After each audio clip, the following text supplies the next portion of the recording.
Hello, everyone. And welcome to Coffee with CiCi. I am your host, CiCi, a first generation immigrant, who is here to chase the American dreams. Yeah, and I am so excited to start these adventures, with all of you. Honestly, that I have never imagined that I would be hosting a podcast. So, because there are so many the inspirational and motivational shows out there already, right? And I was thinking, wow, those hosted at their affluent speakers, and then they speak a perfect English without any accent, right? And then they have incredible perspectives. It just made me wonder that, who am I to bring values to you?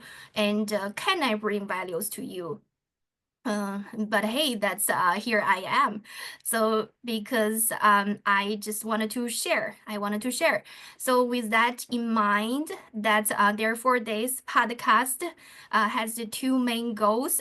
So number one is just record my personal growth, and number two is just to share how other successful business people and build and grow themselves, and from just different angles.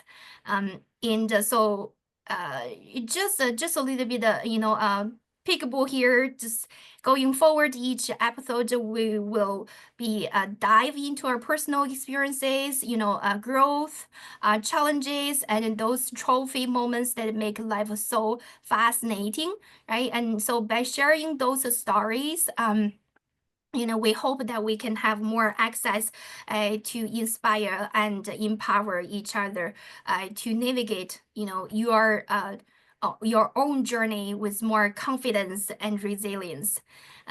And you are very welcome to participate by commenting or drop hearts, likes, thumbs up, or any emojis, so that, our guests know that we have you with us. And so therefore we can grow together, right? So with that said, so today, this is actually our very, very first episode. And I am so thrilled to have an incredible guest with us. And he's here just to kick off the podcast and embark on this journey with us. And so, his story is nothing short of inspiring and filled with courage, perseverance, and success. So I can't wait to dive into his experiences and uncover those valuable nuggets of wisdom that have driven to his remarkable journey. So who is this amazing gentleman? So he is an entrepreneur, business owner, and a business coach who guides like executives and leaders among leaders.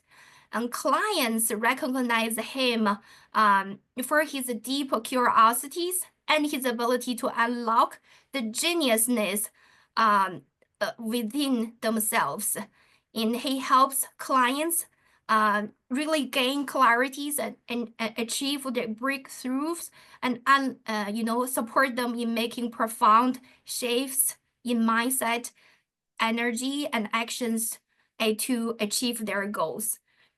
So he's also a husband and father of 10 and grandfather of 6. And in his free time, he loves hiking, skiing, traveling, and camping. So without any further ado, let's welcome our special guest, Mike Wilson. And Mike, thank you so much for joining us today. It's an absolute an honor to have you here, and I can't wait to have this conversation with you, hear more about your journey.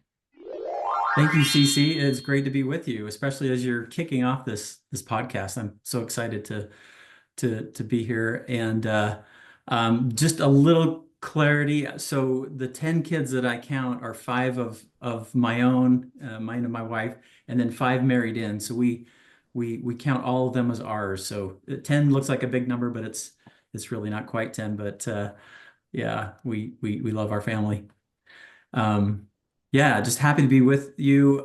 Just a little bit about me that CiCi mentioned already. I'm an entrepreneur coach, a business coach, and work with executives and others. And I love that. I've been pursuing my own business for the last couple of years. And then for about 22 years prior, have been in the area of leadership development with two really amazing organizations that cover the globe and doing leadership development, the Arbinger Institute and Crucial Learning that I've been involved with over the past 20 plus years. But just love this area of development, right?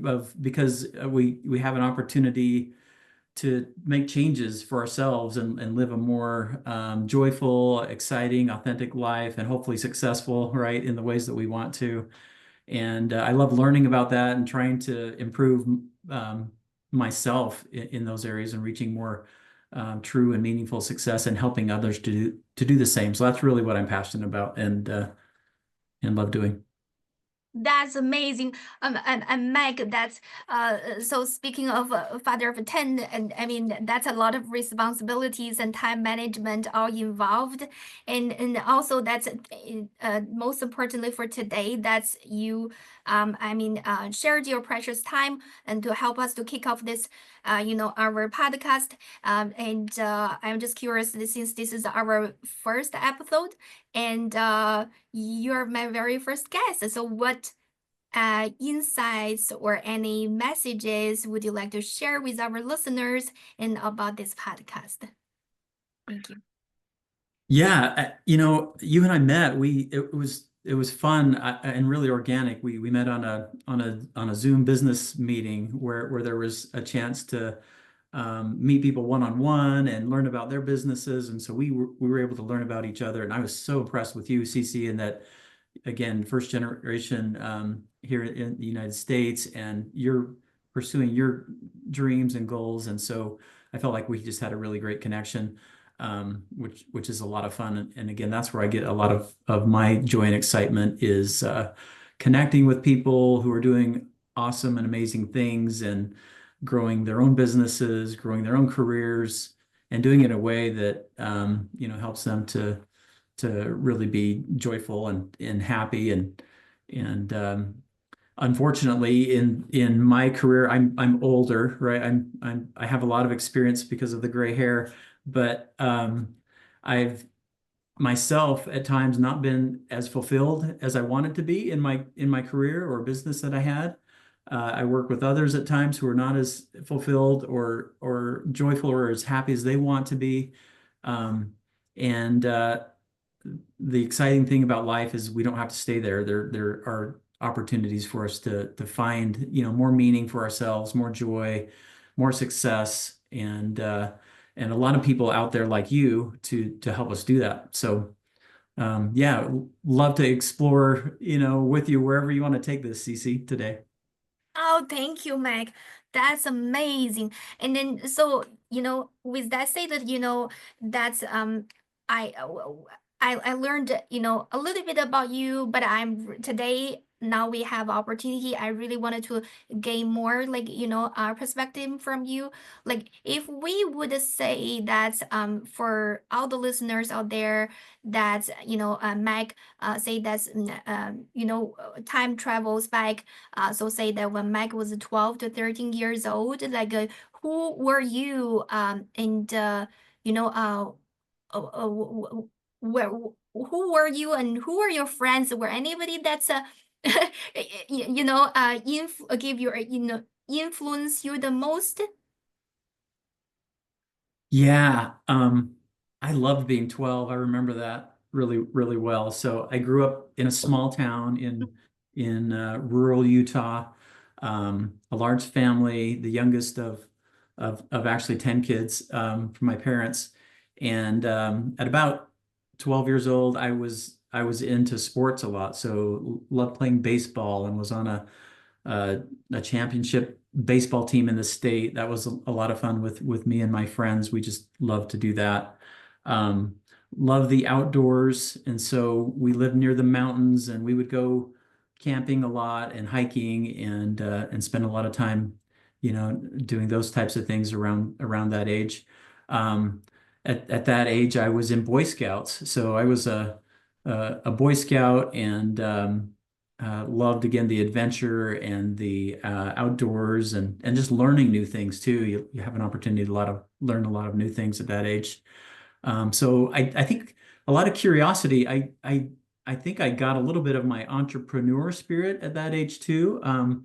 I in the summer would try to find jobs and I would pick cherries and fruit. We had a lot of orchards around us. I worked for a local florist kind of a little bit. They they would love to put together unique arrangements, and so they would love to find like unique nests of birds' nests or bees' nests or butterflies. And so I was probably a little younger than 12 when I was doing that, but I was out finding those things and taking them to the florist, and they would pay me, and so I had my own little entrepreneur spirit there, doing yard work for neighbors and picking fruit and those kinds of things. So that's yeah, I had really good friends who did a lot of the same things and encouraged me to do things with them. Sometimes they would bring me to a job. I remember landscaping that a friend of mine got a job um, working for a company that was doing landscaping, and we went to work there. And then I got them a job, when we would go and pick cherries. And so we were a tight community and helped each other a lot as well. That sounds a fun time. And if you were think that when you were kids, would you consider you were more like outstanding kids, like kids that every parents wanted to brag about it, or do you think you're just ordinary average kids? Yeah, a little bit of both, right? We were sometimes good kids, we were sometimes troublemaker kids. And so we had our share of getting into trouble a little bit. Nothing major. We weren't bad kids, but um I remember one one time that we were just staying up late and um, we got into trouble by um, throwing some snowballs at cars that were driving by, and one of them, came running after us and got mad at us, and that made me feel bad. I remember that oh, I wasn't thinking about actually what the impact was, right? That could be dangerous and hurt somebody, and they kind of let us have it, and I'm glad they did. I'm glad they kind of straightened us out. But for the most part, we were trying to do good things as kids. It was fun, yeah, being together. That's awesome. So like, and then growing up, like, can you share like a pivotal moment that in your life that and helped to shape who you are today? Yeah, one thing that stands out to me, I think 17 and going into my senior year of high school. This summer. I was working again, would take odd jobs trying to earn money for things, and was working construction and was traveling about an hour away to Salt Lake City to work construction with a friend of mine. And we both had this job. And so one day he would drive, one day I would drive. And we would get up early in the morning. We would leave probably 5 o'clock in the morning, but sometimes we would stay out late night. And so we were out late the night before, but up early that morning. And I went by his house, and his mom came to the door and said, "No, he's sick. He's not gonna come today." And I think he was just faking the sick, being tired because we were out late. But I was okay. So I was on the highway and driving, and I fell asleep at the wheel, driving a construction truck.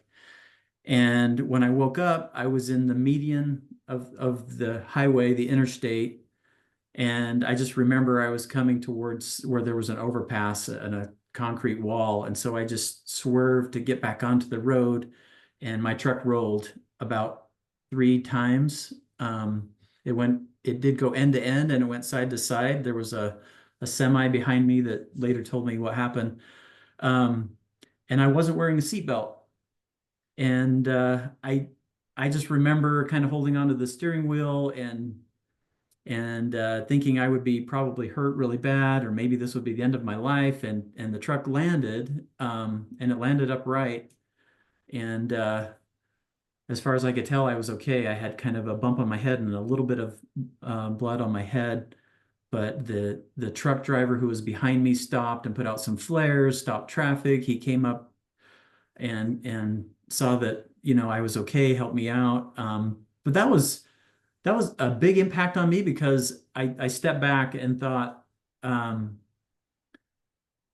I was grateful that I was okay. I had a connection to God, at the time, that I felt like I was watched over and protected. And I just thought more deeply about my life, about, hey, what is my purpose? I'm here. I must be here for a reason. And so that was a moment in my life that I really thought more deeply about what the purpose of life was all about, and um, got a little more serious, about the things that I would do, ways that I wanted to leave an impact for good in my life. That, hey, up to that point, I thought mostly about myself, and that was a time where it helped me to shift, to start thinking more about others and ways that I might leave an impact and do good for others. I hear you. Thank you for sharing that. And that was happened when how old were you? Yeah, I was 17 years old. 17 years old. Yeah. 17 years old. So then it sounded like that, God have put you into a challenge, and then it's kind of like challenge, but with a blessing that you were fine, you're physically okay, right? Yeah. Yeah, I Yeah, was. you was, I and felt very you fortunate. fortunate, right? And then in the meantime, it's kind of like a wake up call for your spirit and the mean, the mission that you carry behind of you. Is that, does that sound right? Yeah, it just really changed my focus, Mm. from so much more about just me and my own, excitement and pleasure, whatever's going on, and thinking more about how I might impact others, because people were worried about me. My parents were worried about me and concerned my family, and I hadn't really thought much about, what my impact was on others before that time, and that was a big shift. And so throughout the years that are there any like biggest challenge that you faced, and also that how did you overcome those challenges? Yeah, and it's a tough question a little bit, because I think life's full of challenges, and so many of them just kind of help us to reflect, right, and grow. One thing that led for me is I decided, uh, just a about 2 years after that, to go on a church mission for our church, and so I spent 2 years as a missionary for our church in Florida, and went down there just to share my faith and beliefs with others.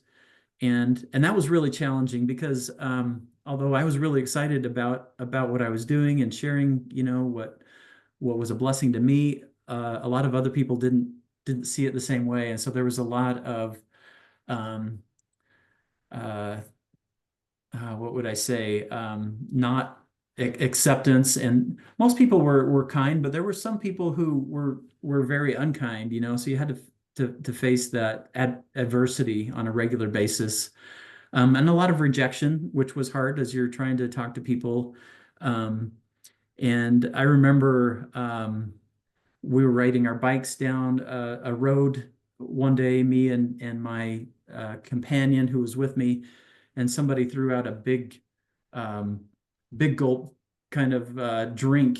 They threw it out the door at us, and it hit my companion right in the chest, and it took him off of his bike. And so there were challenges like that, right? To How do you deal with rejection? How do you deal with some people that really kind of show hate towards you? Um, and going through that for a couple of years, developed a lot of, I think, resilience and a lot of self-confidence, right? In how to kind of get through that and be okay with it. Um, yeah, so that was a challenging time that I think where I saw a lot of growth, for me. Mm. And Mike, that's I'm just curious that how have that's your personal experiences like influenced, with your professional journey? Yeah, so from my mission, I came home. I went to university, to Brigham Young University, and coming out of college, I wasn't quite sure what I wanted to do. So I took a job with a large medical device manufacturer, Becton Dickinson. They're in New Jersey, and I took a job as a sales representative for them. And so I think those challenges served me really well. I wasn't afraid to talk to people, I wasn't discouraged normally when I got rejection. It didn't really stop me or hold me back. And and just a few years into that career, I was privileged to be able to win their presidential award. It was for their number one sales rep in our division of I think about 400 different salespeople. And they sent my wife and I to a wonderful trip back to New York City and into the home office in New Jersey. And so I think that really served me well, those challenges with adversity and rejection in being okay with myself as I went out into the world and sold, medical devices and products. And so that's one way for sure. So see through after this, the personal experiences, and then you going through for some personal challenges, and then you were able to shift it to actually use it as advantage to fast forward your career. In the So are there any like maybe strategies, or do you use uh or we'll say, is there any, just personal growth method that, or personal growth, a personal development method you have you have been used? Um, yeah, so kind of for personal growth, um, I think one of the things that I've been looking back, on some of my career and other areas that helped me a lot is I am a curious person and enjoy learning about others. And I really have kind of tried to lean into that curiosity. It comes natural to me, right? I want to know why something is being done and how it's being done and maybe how it can be done better. So I think that curiosity for me is has been a foundation of my personal growth. Um, some other things that I think have been important is to try to enjoy what I do. And every job and career and starting a business even can be really difficult at times and challenging at times. But I think for me, finding the adventure in it, finding the curiosity in it, is helping to make it fun and enjoyable. And there's always something new to learn and a new way to grow. And it's a little bit of probably a growth mindset, I guess. I wouldn't have known that word years ago, but um, love the work that others have done around that growth mindset. That hey, even if we try something and fail at it, we can grow from it and learn from it, and actually can help us to be more successful in the future. And Meg, what's your vision, or that's your and understanding of like a curiosity? So typically that what other motivations uh to have somebody, to build up their curiosities naturally? to help others build up that curiosity? What are some Right. ways to do Like, that? see, how can you like grow that your curiosity, and then does Hmm. a person has to have a purpose behind of the curiosity, or does person have to have like, motivation behind of the curiosity? And if so, that how can an individual to grow that curiosity if possible? That's a great question. Yeah, thinking about that, I think you mentioned, kind of a purpose. What's the purpose behind it? I think that is fundamental, right? Is that we kind of figure out what our purpose is, and me mentioning, earlier on, I found more of a purpose in that accident, that to kind of look outside myself, a little bit more, rather than just uh, self-serving, right? And so I think that purpose is really important. Kind of understanding maybe, who we are, and why we're here, what we're all about, is important. And then that definitely can, I think, lead to more of that curiosity, from um, that mindset. One of the things that, I don't know, for me, that I guess drives me somewhat, is that I don't like being deceived or fooled. Um, and so I think that's part of my curiosity. It's like, okay, so I sometimes question myself, like, is that really true? Is that really the way that it is or should be? And so I think sometimes that curiosity pointed towards ourselves can be really helpful, right? To to kind of challenge ourselves around maybe some of the beliefs that we carry from our history, from our family, from our culture, from the community that we're around, and in a good way, because sometimes those things can kind of hold us back, and keep us stuck, maybe from growth, you know. And so that's something I've tried, at least noticed more in recent years, is that, okay, how can I really look internal, and be more aware of other possibilities, right, than what maybe I've grown up thinking or believing in the past. And so that internal curiosity, I think, helps with the external curiosity too. Uh, in Mike, that's you see like example like myself, as the motivation of some of the curiosity that I have been like built, uh it's because of a validation. I think some of the questions or concept or philosophy that is new to me, right? And that I learned, this is the first time I hear it, and then I wanted to figure out, I wanted to validate my thinking, about to validate, my belief, or kind of like a testimonial for myself, right? It's big, so therefore I have this curiosity. Um, but in the meantime, that some people have this curiosities because they are trying to identify that's the bigger truth behind of it, right?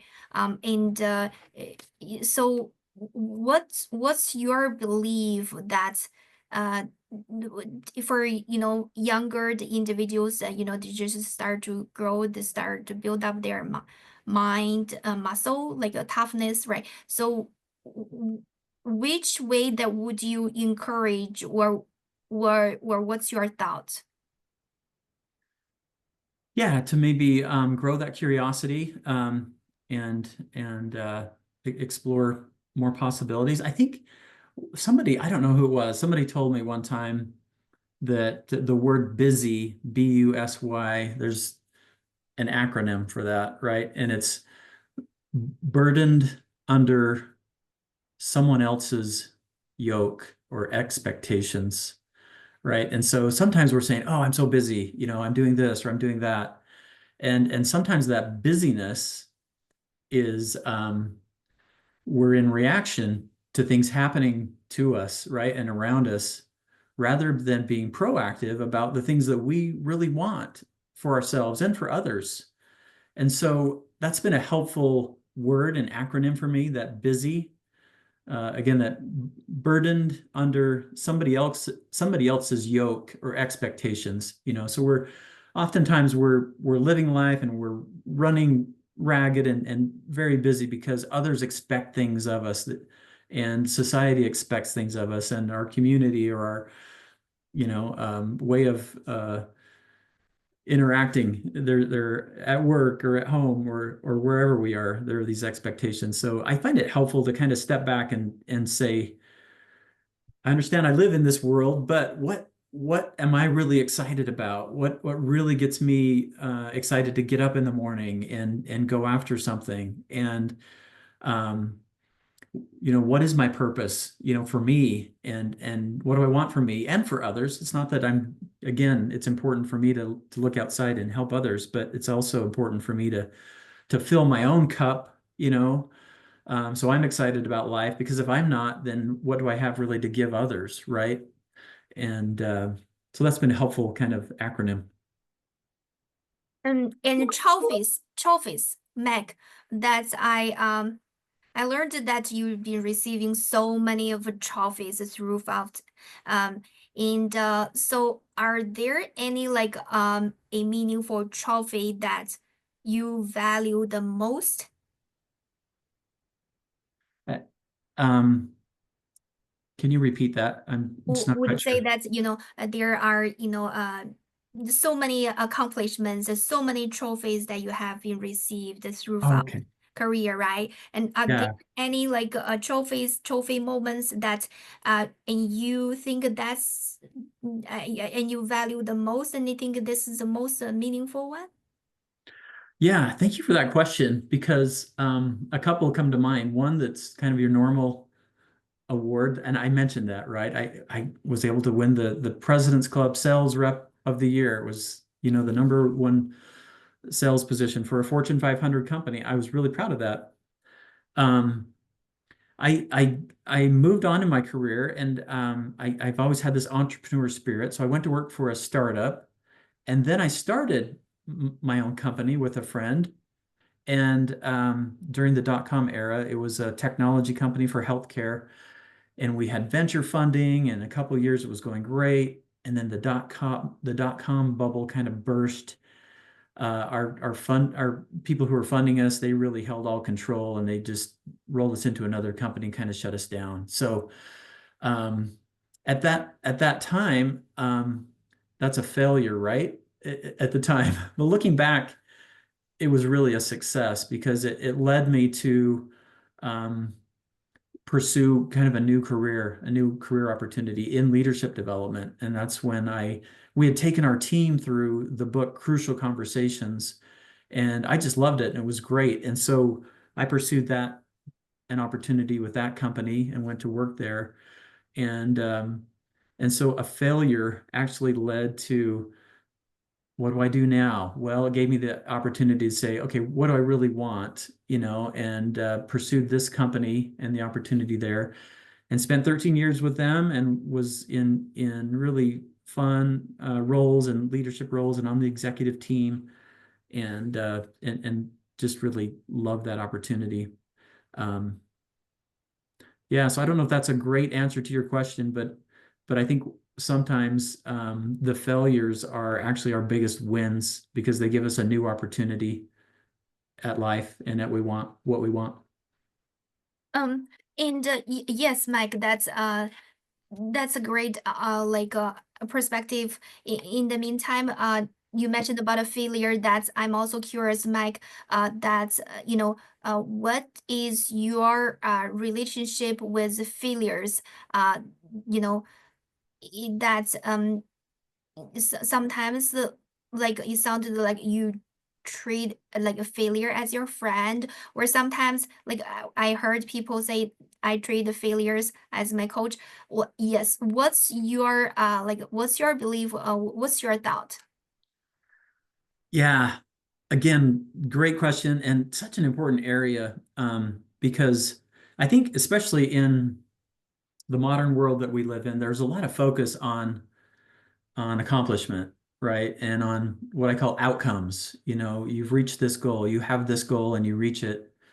And that's okay. However, a lot of times when we are not reaching the goal, maybe at work or maybe in our personal life or personal fitness or in other areas, um, we are a little too quick to think it's a failure when actually it's an opportunity for growth, and for uh, what I call mastery, kind of a mastery mindset, right? Instead of a uh, more of a fixed, mindset around this goal that's been set. It might be a goal I set for myself. It might be a goal that my boss set for me.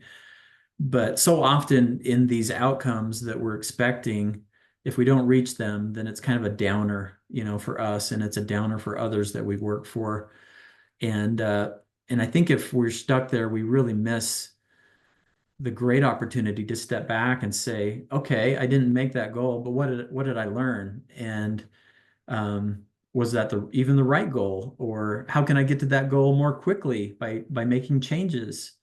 And so um, yeah, I think that mindset, that growth mindset, that mastery mindset, in seeing an opportunity really for growth out of any problem or any failure that comes our way, it's really enlivening. It's energetic, right?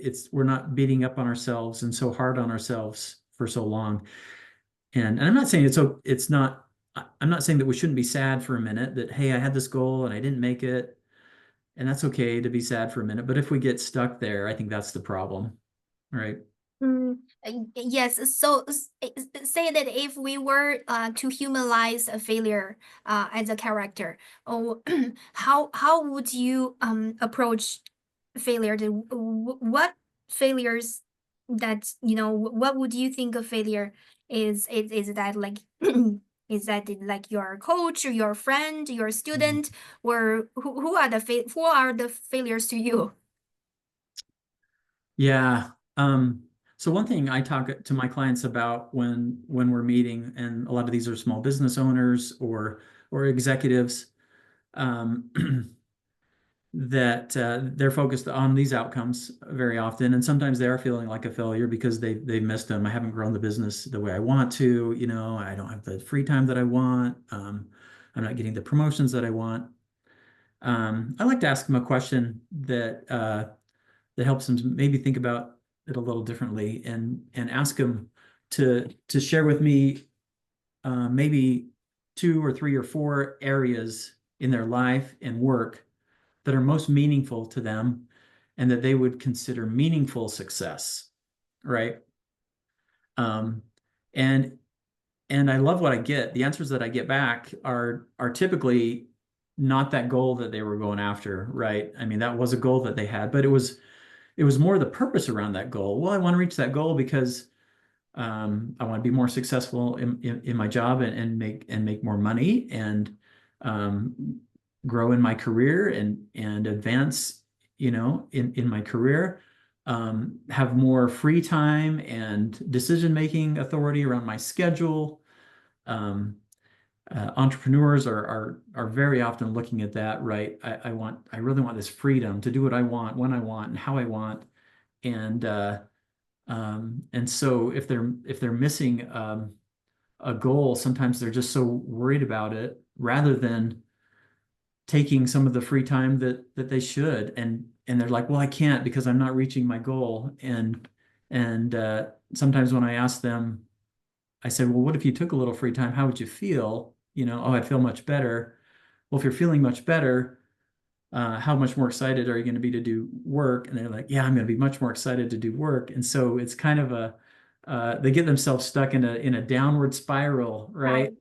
Yeah. And just kind of down on themselves because of that. So when we can kind of change our thinking, and shift that thinking, then it gives us a lot more energy and excitement about what's really meaningful for us. And it's usually not that one goal maybe we've set for ourselves. It usually has to do with other things that are more purposeful.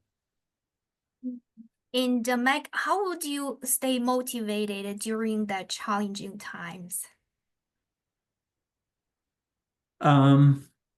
Yeah, again, it's okay to be sad, right, for a little bit, and if we don't reach a goal or we're not maybe um, happy with something that we did, even, sometimes we'll make mistakes, and I think the key that I find for me and for others that I work with is let's don't get stuck there, let's refocus on what is really meaningful and purposeful for us.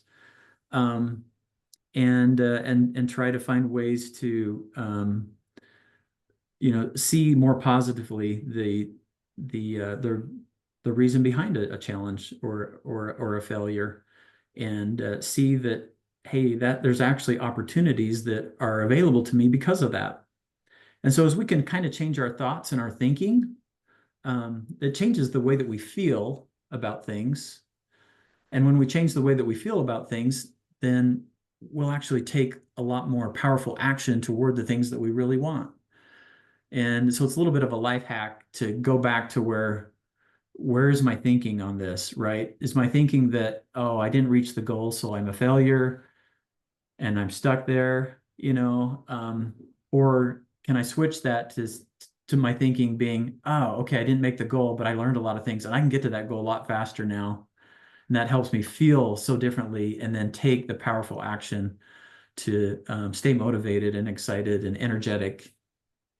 So it's a little three-step hack, right? It's looking at our thoughts and creating more powerful, positive thoughts, right? More empowering thoughts. That those thoughts change the way we feel. And if we're feeling more excited and positive, then that changes how we're going to take action toward our goals. Where if we're in those negative thoughts, then that leads to those negative feelings and action that's not powerful, or I'm not doing anything towards it at all. Right? Yeah. Hmm. And Mike, that leads to my curiosity that, uh, who are your role models? And that's how they have influenced your journey. Yeah. And there have been a number of really good ones. I'll start with my dad because I think he embodied a lot of what I would call this meaningful success. In fact, he had a quote that he would say. He said, um, "I don't have any money, but I'm the richest man in the world." And and when you asked him about that, he would tell you that he's the richest man in the world because of his family relationships, his friends and relationships there. And again, he had a big family, he had 10 children and I think 54 grandchildren. The great grandchildren are in the hundreds. And so um and he passed away last year. But Mm. his take on life, he was a college professor. He was also an entrepreneur who did some businesses, on the side.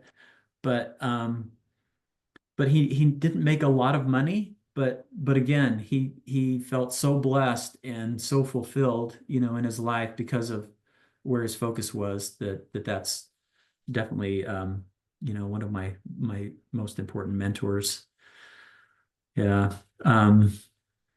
Another one I can think of, I would say, is a group of people. It's the group of people who formed the company's now Crucial Learning is what it's called. It used to be called Vital Smarts, but they wrote the book Crucial Conversations and Crucial Accountability, and a book called The Influencer. I think they changed that to Crucial Influence now. They've got this crucial theme. But Joseph Grenny, Al Switzler, um, Carrie Patterson, and Ron McMillan were the four initial authors of those books.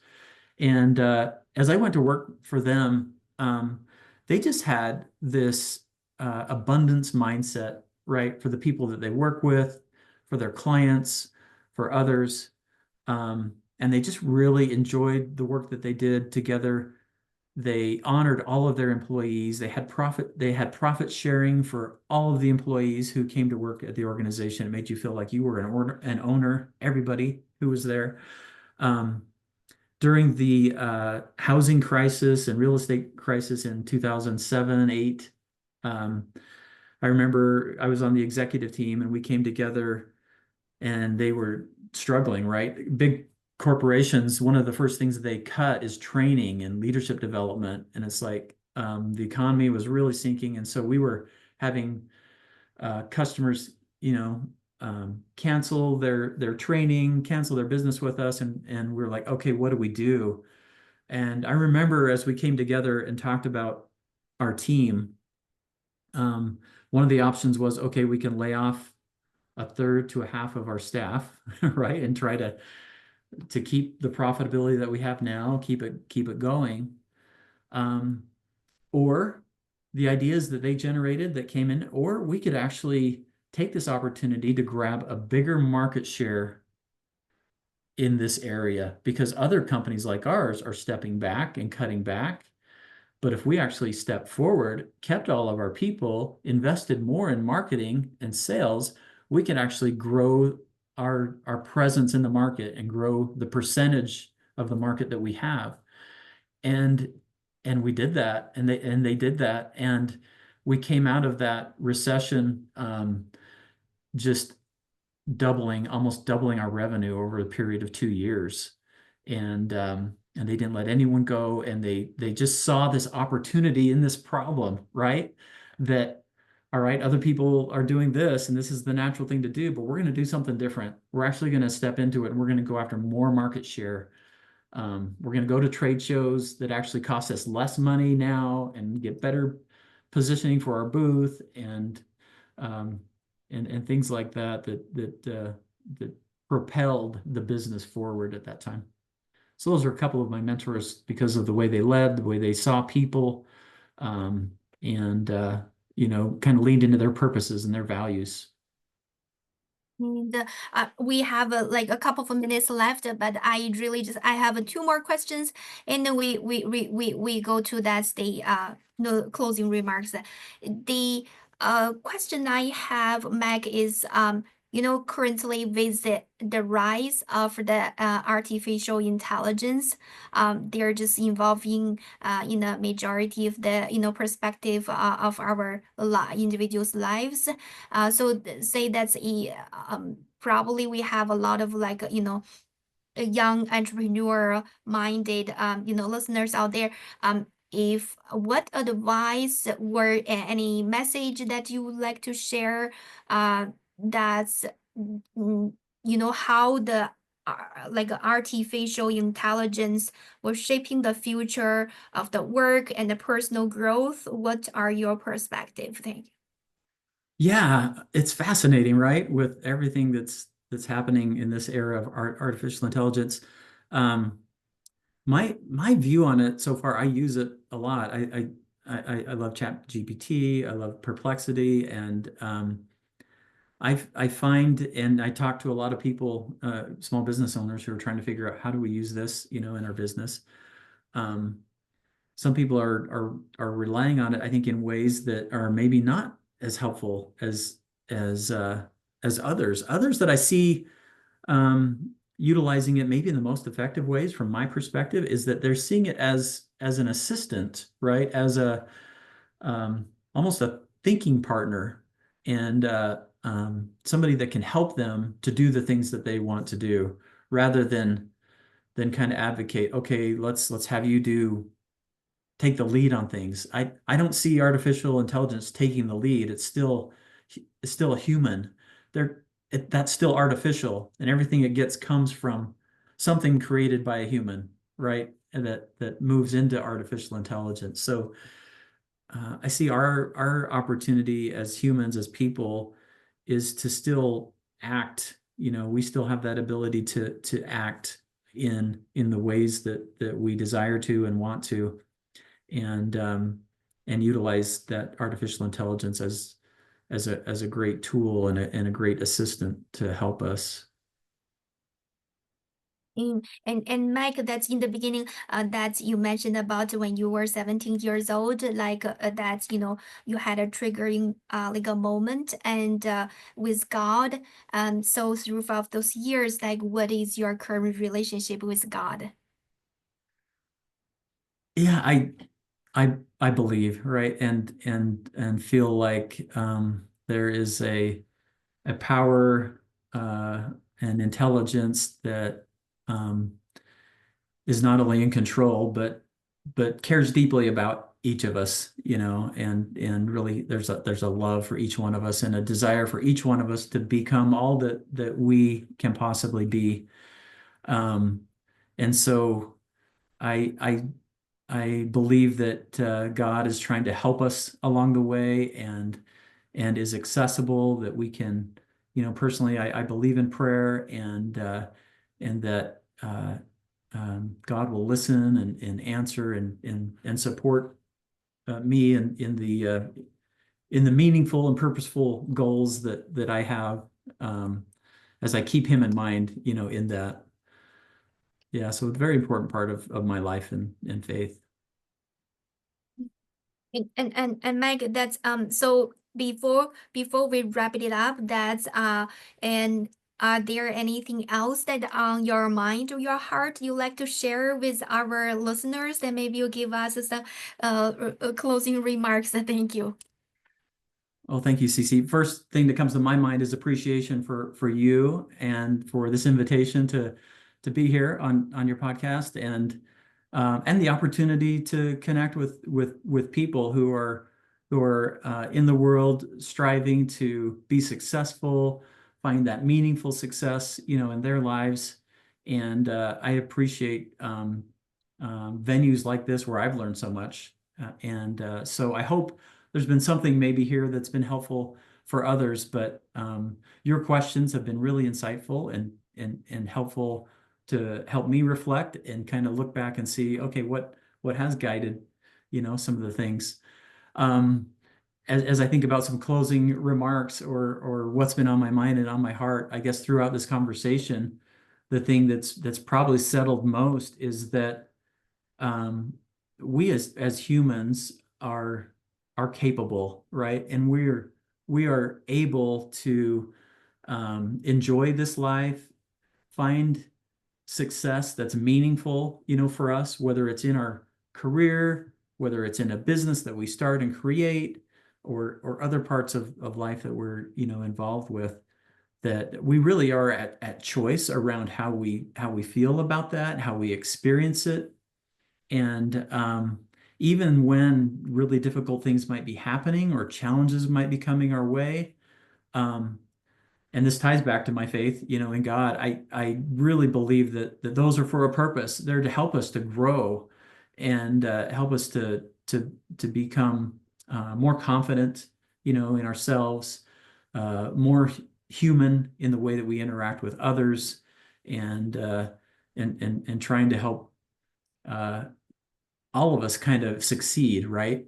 And I love connections like with you, CiCi, that we have this opportunity to connect and help each other, and and I hope to connect more with you and your network, and connect you with people in my network, and just be an assistant and a help for each other to grow. So those are the things that have been on my heart, and invite all of us to remember that when the difficult, challenging times comes, to kind of see the opportunity that is on the other side of it, and the growth that's on the I'm other going side to. of it. All right. That is amazing. That is amazing. So with that said, that's like a thank you so much. It's been a pleasure having you. Mac is is absolutely is my honor, and it's our honor. It's our honor. And then thank you so much. Thank you so much for your time. Thank you. Thank you. Take care. Take care. Okay.